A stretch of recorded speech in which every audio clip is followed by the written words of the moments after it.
Hello दोस्तों, नमस्कार। आप सभी का धाकड़ स्टोरी चैनल में स्वागत है। तो दोस्तों, आज की कहानी है आत्म मूल्यांकन पर आधारित है। कहानी की शुरुआत करते हैं।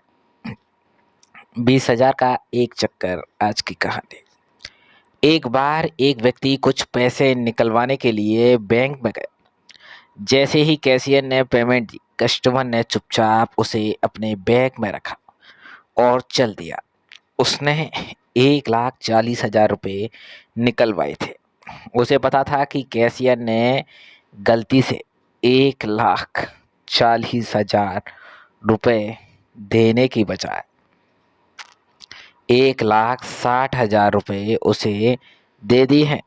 लेकिन उसने ये आभास करते हुए कि उसने पैसे गिने ही नहीं और कैशियर की ईमानदारी पर उसे पूरा भरोसा है, चुपचाप पैसे रख लिए।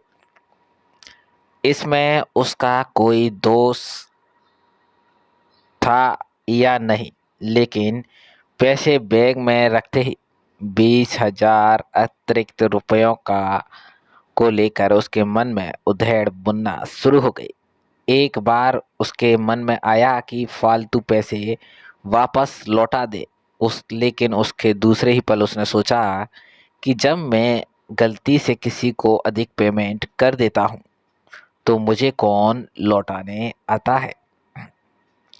बार बार मन में आया कि पैसे लौटा दें, लेकिन हर बार दिमाग कोई ना कोई बहाना या कोई ना कोई वजह दे देता पैसे ना लौटाने की। लेकिन इंसान के अंदर सिर्फ दिमाग ही तो नहीं होता, दिल भी होता है और अंतर आत्मा भी तो होती है।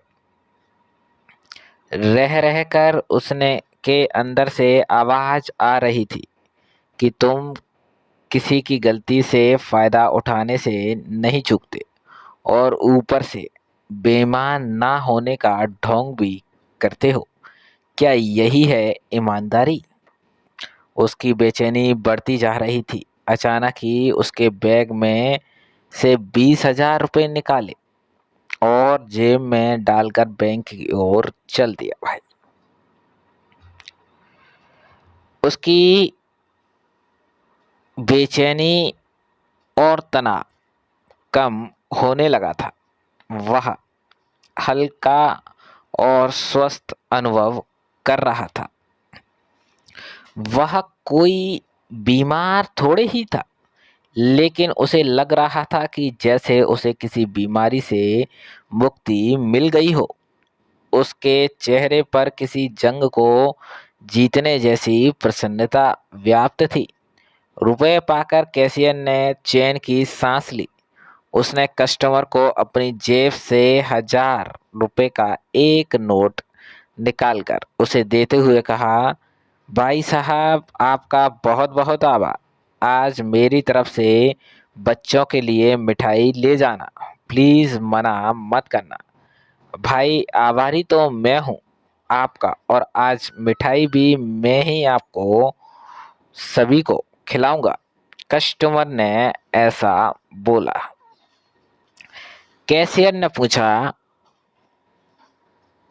भाई, आप किस बात का आभार प्रकट कर रहे हो और किस खुशी में मिठाई खिला रहे हो?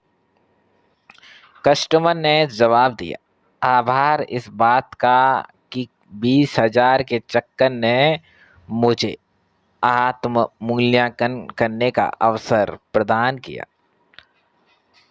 आपसे ये गलती ना होती तो ना तो मैं द्वंद्व में फंसता और ना ही उसे निकलकर अपनी लोभ वृत्ति पर काबू पाता।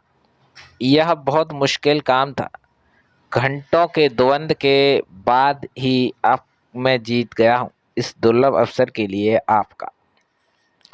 दोस्तों, कहाँ तो वो लोग हैं जो अपनी ईमानदारी का पुरस्कार और प्रशंसा पाने का अवसर नहीं चूकते, और कहाँ वो जो औरों को पुरस्कृत करते हैं। ईमानदारी का कोई पुरस्कार नहीं होता, अपितु ईमानदारी स्वयं में एक बहुत बड़ा पुरस्कार है। अपनी लोभ पर काबू पाना कोई सामान्य बात नहीं है। इस अवसर पर भी जीवन में सौभाग्य से ही मिलते हैं, अतः इन्हें गंवाना नहीं चाहिए, अपितु उनका उत्सव मनाना चाहिए।